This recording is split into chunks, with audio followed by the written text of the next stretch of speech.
Hey, everybody. Wade and Ryan here, NFL in London podcast. We're all excited. Jays are doing well, and we're both Canadians. But I was looking going to wear forward my to take Jays on shirt. I should have worn my the Jays shirt behemoth that actually is for the podcast. the Dodgers. Anyway, we're going to get into a lot of the games. It's week 8. Oh, my God. I know I always bring this up, that how quickly we fly through the season. There's no London games this weekend. It is. And there's no international games. You and I both had Minnesota on the Thursday night game, and I mean, this was the game that the Chargers needed. Like, you know, when you start talking about, we were wondering what was happening to their line, what was going to happen. Herbert, 227 yards, the 3 touchdowns, but the Vikings just could not get anything together. Carson Wentz was, you know, the Chargers were just a beast at home, moving to 5-3 now. But it was a demonstrative win, and you're just like, ooh, man, Minnesota did not have anything that they could do in this game. Man, it was, you know what, it was like Carson Wentz was like a sacrificial lamb to the gods, it felt like. He was just getting murdered out there. Every drive, you see him on the sideline, he's just sitting there like almost in tears being like, please take me out. And they just wouldn't take him out, no matter how bad he got hit, how bad he got beaten. And it just like, man, this just shows you is good. No matter how good your roster is, no matter how good all the pieces are with the defense and Flores and Jefferson and blah, blah, blah. If your QB stinks, it doesn't matter. Nothing matters. You cannot get by in today's NFL with bad quarterback play. You just can't. And you got Justin Jefferson, you got Hawkinson, you got Addison. You know, you have all the Aaron Jones is back. Yeah. There's absolutely no reason that the Vikings should be this inept. And it was just, I think it's just a bit of hubris on Kevin O'Connell being like, you know, kind of like, oh, I'm the quarterback whisperer. Look what I did with Darnold. I can do it with Wentz, you know, kind of like what Shanahan does. And he's not Shanahan. He's really finding it hard without Darnold. And now everyone in Minnesota is watching Darnold on Seattle play his best football and being like, and we could Daniel be... Jones. And Daniel Jones, and we're sitting there, you know, and are they just afraid to put JJ McCarthy back in? Is it like this dude is just not ready? And I think Chargers fans I expect more, and I would just rather, if I'm a Vikings fan, I would much rather just go down with the ship with JJ McCarthy, get him his reps, let him take some beatings so he gets it out of his system. Now, all quarterbacks kind of go through it. Caleb went through it last year. Josh Allen went through it his rookie year. But yeah, you're right. It was a massive game for the Chargers. They needed it. Herbert looking, again, just picked them apart. You know, again, Vidal, they're running, just again, it doesn't matter who the Harbaugh's running backs are. Vidal, 117 yards. McConkey's back, you know. For a while, he was just ignored the first beginning part of the year, and now he's kind of jumping back in. And that's a big win, especially with the way the division's going. The Chargers needed that, especially the way the Chiefs are playing. So, nice. Not a bad game, but good result for the Chargers. Yeah, no, I think we were all, because it looked like they were going into free fall. You're looking at the Chargers going, how are you guys able to muster any wins? This is not looking good for you. And so this was one of those, as you're watching the ascension of the Chiefs, you have to say, look, are you guys going to even compete in this division? Because once you play them, you got the win off the first one to start the season. But once you play them again, is it going to be the same result? Because they're storming. So good for them, good for Herbert. And able to get that win together. And Minnesota, hey, look, it's nice to see someone fall to the bottom of the NFC North. Glad it's not us, and it's nice for Minnesota to take it. Let's get into some of our games, the rest of our games, Sunday slate.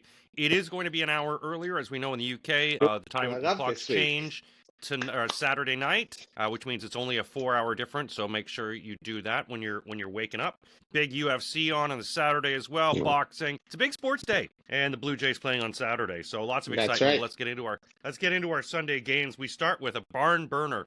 Ryan and I use this term quite a bit. I grew up on a farm, and I know what it's like to burn down a barn. New York Jets are 0-7, and something's going to be happening here. Are they signaling the emergency beacon? They're going into Cincinnati, who are 2-5. Cincinnati, those 6.5-point favorites on the back of Joe Flacco being able to string this ball around 44.5 points over under.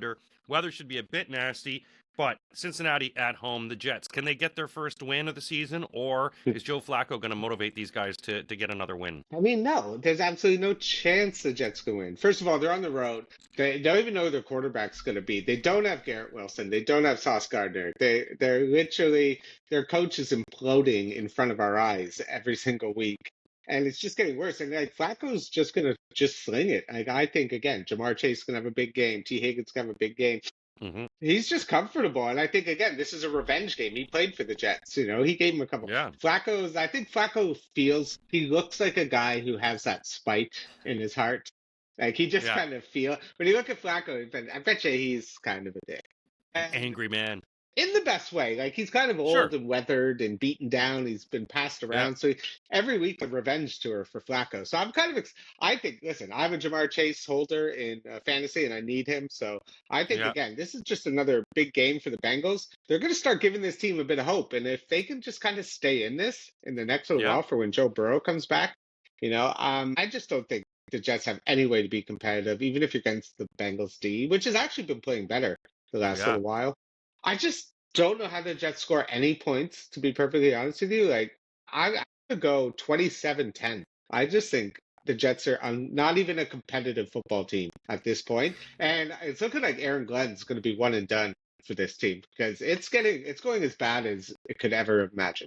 Well, and you've got Woody. I mean, he's not really sort of targeting Glenn. He is targeting Justin Fields, which of course I don't think is going to be playing in this one. So you wonder if it's going to be the second string quarterback trying to show up in this one, trying to get a little bit of justice. How the defense, we always talk about this Jets, how they had such a great defense, but they haven't had such a great defense. I'm with you on this one. I mean, it's a 6.5-point spread on this one, but I just see that Cincinnati, the way that he was able to get this ball around and almost beating the Packers, Jets, what are they going to do in their secondary? How are they going to slow both these guys down? So, yeah, I've got it 24-16. I think that the Jets are going to score some points, probably just because Are Cincinnati's not they? that great. Are I they? think they will. I I don't think they're know going if to they score are. some points. Well, we'll see in that one. I got 24-16. But I've got the Bengals winning by 8. Let's move into Houston, who has a problem. They're 2-4, but they're 1.5-point favorites over a San Francisco team that is still decimated, How? still finds I don't. W's in the decimation. 5-2 are the San Francisco Niners. Houston 1.5-point favorites and a 41-point over under. Houston does play well at home, and I think a lot of people have been wondering, when is the game where the Niners run out of gas? When is the game when the injuries just pile up too much and they're not able to make this miraculous comeback? Is this the game? And No, can I don't. Houston? No. I don't think so. I mean, I don't understand this line at all, which means I'm staying away from it with all bets because I Yeah. don't understand it. The Niners are what, 5-2? 5-2? Yeah. And they're the underdogs against Yep. this team that can score no points, has no offensive juice. I'll take, Kyle Shanahan over anyone on their team. I'll take Christian McCaffrey, the best player on the whole entire field. I think Mac Yep. Jones is a better quarterback right now than CJ Stroud. The Hmm. Niners, yes, they're decimated on defense, but Salah kind of makes up for that. They're getting a bit healthier on offense.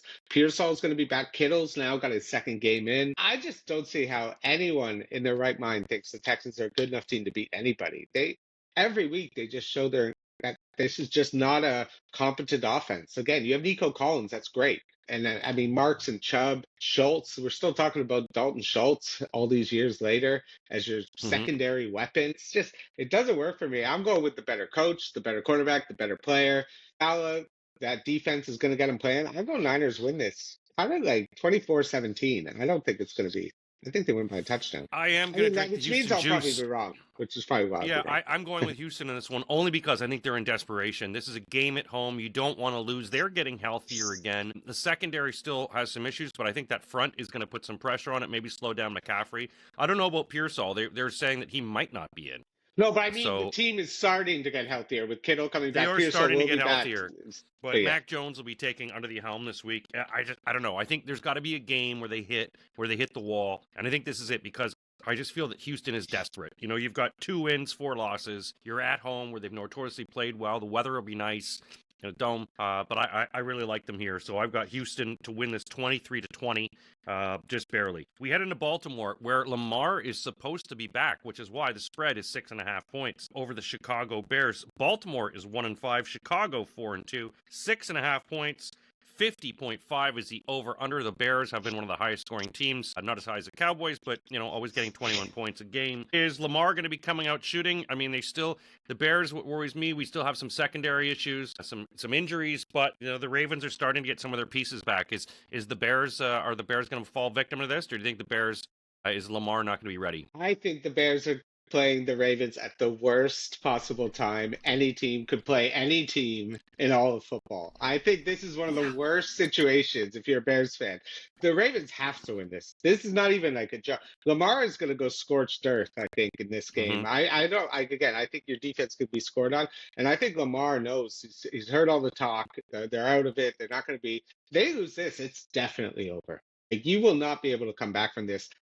To me, this is. I think the Ravens probably win by double digits. I just think they come out scoring and scoring. They get up the early lead, and I think Caleb hasn't really shown he can go toe to toe with the guys. If he gets down, then Caleb gets a bit antsy, gets a bit moving around. He was terrible last week against the Yeah. Saints. And this Ravens D, this is all, like you said, this is a team that's getting healthier. They are absolutely. And if you're saying that the Texans are in must-win situation, this is another level. Especially now, Henry's going to have some juice. Just the whole team will be Yeah. amped up that Lamar's back. I just think this is trouble. And this is one game I'm definitely betting. I'm taking the Ravens to cover. I'm going 31-21. The Ravens win this game. I just think that they're going to be playing angry football, and the Bears Yeah. unfortunately have to deal with it. I worry about the anger, but also I'm not. The health is the other issue. How healthy is Lamar? Is he fully back up, or is this one of these things that he's rushing it because he knows that desperation is sinking in? He's seen what's happened to Burrow. I can still see them making some mistakes. This is a team that has struggled, and I don't know if you just write it and suddenly turn around and start beating the crap out of people. Particularly since I think we're going to be focused in on them. I think Derrick Henry is going to be a real problem for us just because if Ashton Genty can run through us like a sieve, what the hell is King Henry going to do? So, Well, but I still think the spread is too high. I think Chicago can stay in it. I have Baltimore winning, but 26-23. I think the Bears are going to try to keep ourselves in it, and we'll see how healthy Lamar is. But it's obviously going to be one game I'll be watching with huge interest tomorrow. Game yeah, I won't be watching as much. We head to Atlanta, who are 3-3, and they've got Kirk Cousins is going to be starting apparently in this one. 7.5-point favorites against a Miami team who've only just been beating themselves up. They got one win. They're 1-6. 7.5-point favorites. 44.5 at home. Atlanta at home. Cousins starting. Obviously they're looking at making a rejig here. Is this? You always look at it when a backup quarterback comes in. Usually sets a good tone. Is this one where Atlanta is going to cover this one? 7.5-point favorites. What do you think? This is an audition for Kirk Cousins. I think Penix probably could play, but they're like, listen, we're playing the Dolphins. All right, let's throw Kirk Cousins out there. He probably is going to have a good game. He's well recovered from that Achilles injury, which he wasn't last year. And I think he goes out, lights it up, and now they have this chip that they can use with teams that are maybe like, listen, we're a quarterback away. We've seen injuries all over the place at the quarterback position, and we've just seen bad quarterback play. I think this is a strategic benching of Penix. Yep. I think the fact that it's against the Dolphins made it easier because the Dolphins are just literally the white flag team, just saying, just kill us now, put us out of our misery. I think Cousins plays really well. He's going to be able to move the ball. I might even this could be a good like Pitts game or a good Mooney game. I might pick his. His look at his prop, just because I think Cousins is a guy who's going to spread it around more than Penix does. I think Penix looks more towards Drake London and Bijan as his 1-2, but I think Kirk's got that skill to just kind of throw it around the yard, which he doesn't have. So I think Falcons win big. I just think the Dolphins, they got no fight left. They're a team that's waving the white flag. It's over. They're giving up. And in fact, the Falcons play better in Atlanta. On that dome. But I think it's going to be a bit closer. But I'm going to go 27-23 for the Falcons. I originally had this 28-23 for Atlanta, and then I'm wondering, though, how Miami's going to score because, you've got Tua and, struggling to see over his own line. And to your point with Kirk Cousins, if he starts lighting it up, I find it's going to be really hard for Miami to come back, and they could make some mistakes, Atlanta defense. So I originally had it 28-23. I've now got it 28-13, just because Cousins coming in. I think that once they get the lead, Miami will make mistakes. So I think I'm going over the spread. I thought before Miami would cover it if it was Penix. Now that it's Cousins, I'm going to go over the spread. So I got it 28-13. Atlanta gets the win. Head into Carolina, where Buffalo is coming off a rest. Sean McDermott is 8-0 with wins coming off buys. Buffalo's 4-2. They're 7-point favorites over Carolina, who are 4-3. 46.5 points over under. Carolina's 4-3. They got a winning record.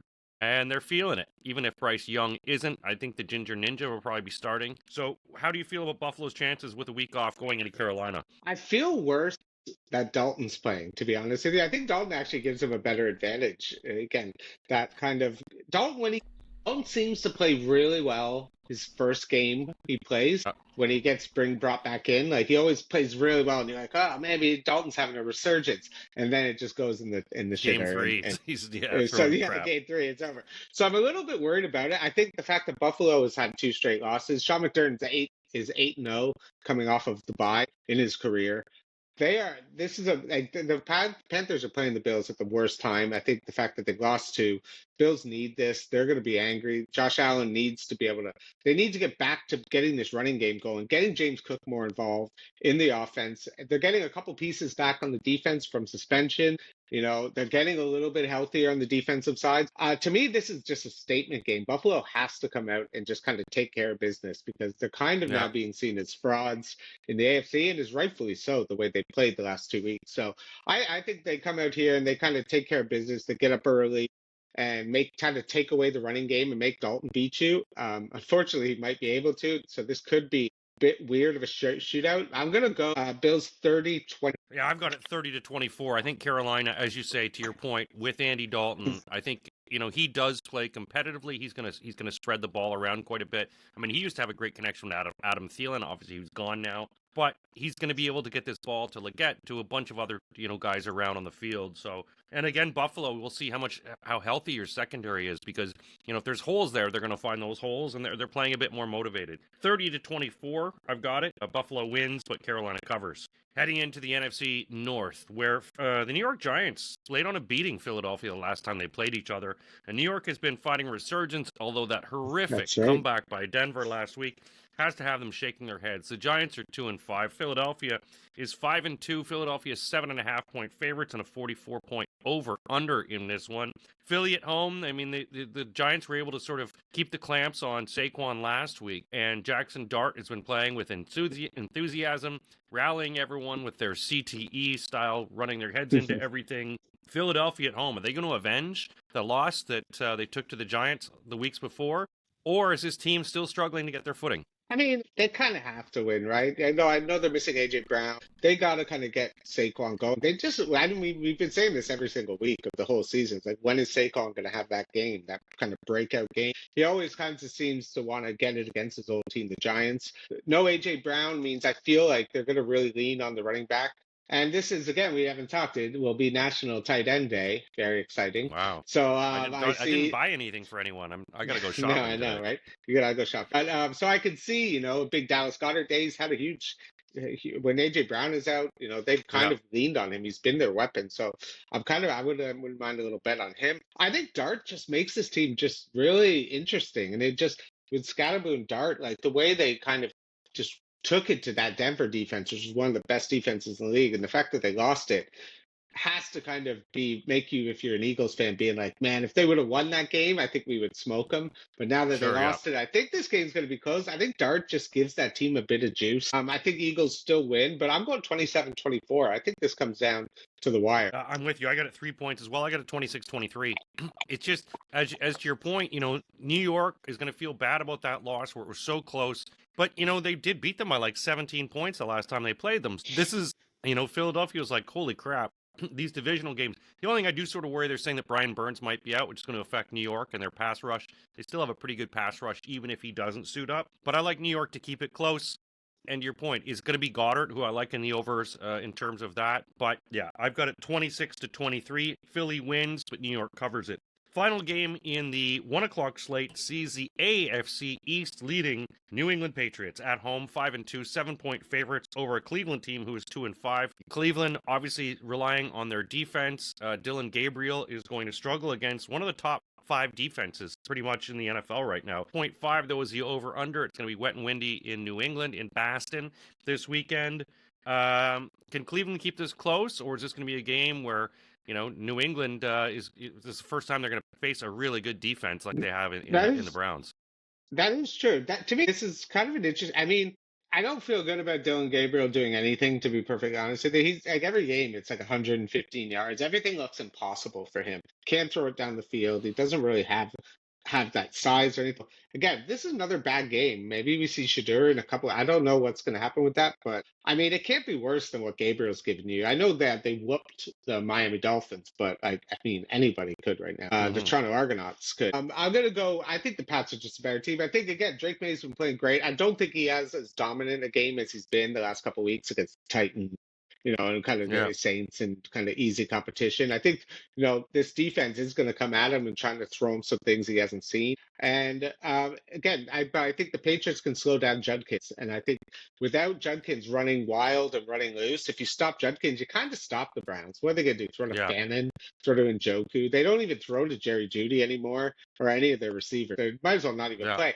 And the good thing the Pats are is they're good at taking away the receivers because they got great corners. They can stop the run. So it makes it really hard. So I see a big tight end game for the Browns. Fannin on tight end day, I can see him getting lots of, because again, when you're a bad quarterback who can't throw it down the field, you just dump it off all the time. So I think Pats are just the better team. I'm going to go 20-13. Pats win. A little push there. Yeah, I'm with you on this one. And again, Judkins, once he's stopped, it's up to Dylan Gabriel, who, like Tua, struggles in height to see over things. And again, how are they going to get the ball off? Because he's going to be under a lot of pressure from this New England D. I think that Cleveland, if they are going to score points, it's going to be that defense, getting some turnovers, getting the ball. So I've got it 21-16. I think 7 points. I don't know if I can spot them a touchdown right now. To me, it's more of a 4-point game, 5-point game. So I've got a 21-16. Head on to our 4 o'clock slate or 3 o'clock now. I guess so. 9 o'clock, 8 o'clock now in the 8 o'clock. 8 o'clock in the UK, so it's worth staying up. You might even be able to stay up for the late game, which is going to be a cooker. Tampa Bay is 5-2. They're 3.5-point favorites heading into New Orleans, who's 1-6. Baker Mayfield publicly said this week, "I don't like them. I do not like this team." You would think that maybe they could see over it, but after the loss last week, you've got Godwin out still, it looks like. You've got Evans out. Ibuka's back. Bucky Irving should be back. But 3.5-point favorites, 46.5 is the over-under. Does Baker just go and decimate these guys, or can Spencer Rattler keep this tight? I mean, it's not that will he keep it tight. He's kind of done it, but he also gets off to really bad starts as well. Like, he was awful at the beginning of last week's game. I had him in fantasy as my quarterback. He was like -3 going into halftime almost. I think Baker's playing great. He's so limited in what he can do. Cade Otton, I think, is a good opportunity. They're going to be giving him lots of opportunities to get the ball. I just think the Saints have just no juice other than Olave. Kamara looks old. He just looks bad. I think they thought he'd have a bit of juice and they could trade him at the deadline. I wouldn't even trade for him if I was a team. Like, you say, do the Chiefs trade for Kamara? It's like, for what? He's averaging 2.5 a carry the last few games. He just doesn't. And again, against the Bucks run D that is supposedly really good, had struggled with Jahmyr Gibbs last week.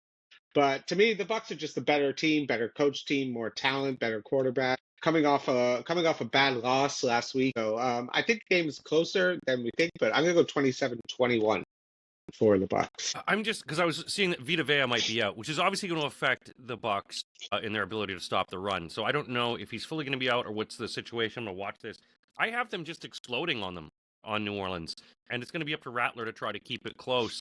I've got it 33-20. I think Baker just opens a can of whoop ass on them. He's going to be able to find the guys to be able to do it. This is a team they don't like. And, obviously the embarrassment of last week has really gotten to them. I can see them tighten up, and I can see a bit of a blowout heading into this one.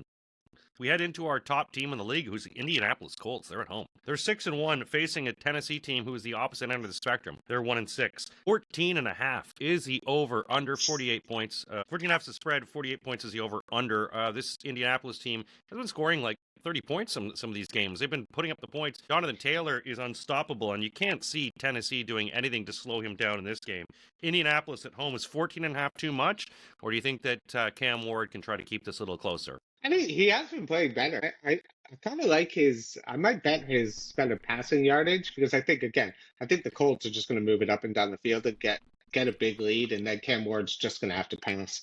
So I think it's only 190 something. So I think he's going to, last couple of games, has been over 220, 230. So especially against a Colts team that just puts up points that like crazy. Again, they Hmm. got Josh Downs coming back, Tyler Warren. That offense is just stacked. The offensive line looks good. So I just don't see any way they're at home that the Titans keep this close. I think it's going to be a bit of a shootout. Titans are just undermanned, under talent, no coaching flux. It's just a mess. So I'm going to go 35 to 20 for the. I do have them Just covering covered. that spread. Yeah. I think that spread is just a little too much for me based on what they've done and what they can do, and if they take the foot off the gas in terms of this one. I've got it 31 to 18, 13-point victory, still quite a bit, but 14 and a half, I don't know. That's a little too much for me when, you think that Tennessee is going to want to play for a bit of respect, and maybe, that Indianapolis beats the crap out of them and just starts to relax a bit, giving Cam Ward a chance to maybe run for it, throw the ball around. But 14 and a half, I just can't go with. 13 points, I will go with there. Heading into Denver, who had that remarkable comeback last week. And this week they've got the Dallas Cowboys coming in, another NFC East team. Dallas 3-1. Dak Prescott, as we mentioned, is lighting up the league in terms of passing yards. Unfortunately, their defense is not. Denver 5-2, 3.5-point favorites at home. Is this a game Dallas can win, or is Denver, I would say if Denver would have lost this game, they'd be a lot hungrier, but maybe they're just exhausted after this win. Will Denver have Yeah. everything, or do you think Dallas is going to bring it to them? Yeah, I like Dallas. I just think their offense is just going to be able to score. I think if the fact that, the Broncos gave up, what, 32 to Jackson Dart, and the way that, Dak Prescott's looks with CeeDee Lamb back and Pickens and Ferguson, who's having like one of the better tight end years, which I did not expect to hear from them again. This is also a Javonte Williams revenge game. He was a Mm-hmm. Bronco for years, and he's having his best season. So I think they're going to want to get him going. I just don't think Bo Nix, unless he's playing someone like Jackson Dart, who will implode, who's just a bit of a rookie who hasn't kind of been through the rings of it all like Dak has. I just don't think Dak's going to give them these opportunities. I think like if the Cowboys had that lead the Giants had, they would not have lost that game because Dak Yeah. can move the ball. They got the weapon. I think the Cowboys to me just look kind of like a sneaky, exciting little team that if I was in the NFC and they snuck in the playoffs, say like the sixth, fifth seed, I wouldn't want to play them. They're the one team I don't want to play, even though their Yeah. defense stinks. I mean, you still got to have to probably put up like 30 something to beat them most weeks. So I think the Cowboys are the better team, so I'm going to go 30-24 Cowboys win. I'm going to go with Denver at home in this one just because the aforementioned Dallas Cowboys defense stinking. Yeah. They've just been playing really not great football, and Dak can get it going, but Surtain's going to shut down one of the guys. Surtain's going to either take down Pickens or he's going to take down CD, but he's not going to take both. And Turd Ferguson, as you mentioned there, has been playing lights out football, so I think that he's going to have another good game as well. But it's going to be, Bo Nix looked absolutely atrocious in the first three quarters last week. And Sean Payton is just one of those coaches. He seems to get people, figure out what's going on, build them up, figure out what the holes are. So I've got Denver to win this one, 33-28. I think there's going to be tons of points scored in this one. It's going to be one of those on red zone, and we're back to Denver, Yeah. and we're back to Denver. So I think that'll be an exciting one. Head into our night game. It's be midnight in the UK. This is a revenge game indeed, as Green Bay are 3 points favorites. They're 4-1-1, heading into Pittsburgh, who are 4-2. Aaron Rodgers will look to get his revenge in this one.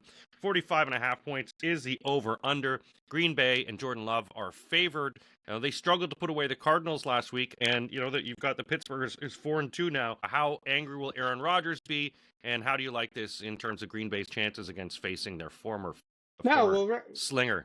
Well, Rodgers isn't petty at all. He's a very even-keeled, level-headed. Yeah. He doesn't hold grudges. Of what I know of him, he doesn't hold grudges. I actually like the Steelers to win this. I think at home, I think the Pittsburgh D's playing better, and I just haven't seen it from the Packers offense that they're going to be able to, in a tough environment on the road. The offense, the Steelers are feeling Rodgers, and he's just playing some of his best football right now. And I think it'll be a close game. It'll be a really fun game. I just think the emotion of it all is just going to be.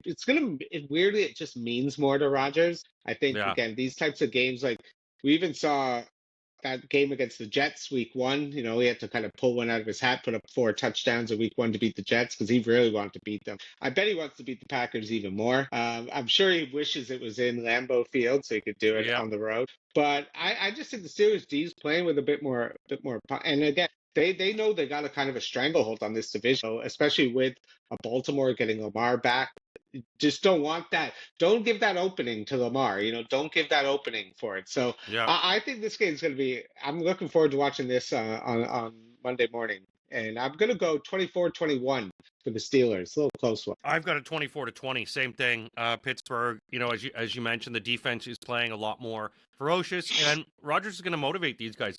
Rodgers also is one of the, despite his age, he gets rid of the ball, one of the quickest guys. So Yeah. it's that defense has sort of struggled, and he's going to be looking at holes. I could see DK Metcalf having a big game because the Packers secondary isn't that great. They've got a lot of gaps there. Alternating, they've got some of the running game back going as well. You've got Freiermuth, who Rodgers has been finding a lot, and Packers can be beaten by tight ends. I like Pittsburgh in this one. We'll see what they can rally, and all depends if Christian Watson is going to be able to do anything, and if Pittsburgh can shut them down. But I got a 24-20. We heading in to our Monday night game, which will again be midnight for everyone in the UK. Washington are in free falling. Somebody page Tom Petty. Kansas City are 4-3. They're 12.5-point favorites and a 48-point over/under. They're at home at Arrowhead Stadium. And Washington, Jaden Daniels looked just shell-shocked last week. How's he going to feel against this resurgent Kansas City team? He's not even. Oh yeah, he's not playing. That's right. Marcus Mariota is playing this week. Yeah, that's why it's 12.5. That's why it's 12.5. I think if it's Jaden Daniels, it's probably like 7.5. I'd say. I just think, but this is just a Chiefs team that's feeling it, and you want to see them have that matchup against that. They did have it again. Was it Detroit? Detroit. Yeah. They played a couple weeks ago, and they played great. I just don't see anyway the fact that they got Rashee Rice back 2 touchdowns last week. The offense looks great. They don't even need the running game. I just don't even think they care. And I think the fact that you're playing Mariota just makes it kind of easy. And I think just when you're watching these Chiefs games, they're just not punting. They're just going up and down the field. It's just so easy for them, especially with Hollywood Brown and Worthy and now Travis Kelce. It makes it easier for him. This team I think they're going to absolutely smoke them. I don't think this is going to even be close. I'm going 33-17 for the Chiefs, and it could even be worse, to be honest with you. This could be like a 40-50 burger the way Chiefs are playing. Especially at home on a Monday night, big crowd, prime time. Taylor Swift, I'm sure, will be there as well, so that's going to have all the teenage girls excited. It's going to be how Mariota, can they get the running game going? What can they show? It's going to be the coaching here and what they can do on it. But I've got it 30-17. I've got Kansas City easily not easily covering it by half a point, but Kansas City moves on, and then that puts them to 5-3. And then those 3 losses could be the last 3 losses they have the rest of the season if they decide to steamroll everyone the rest of it. Folks, that's it for Week 8. Our predictions. Hopefully you enjoy your Sports Saturday. So many sports on, and Sports Sunday as well. And, of course, the time changes. Get ready for all that. Make sure you flip your clocks back. Thanks a lot for listening, everyone. Enjoy Week 8 in the NFL. It's Wade and Ryan out.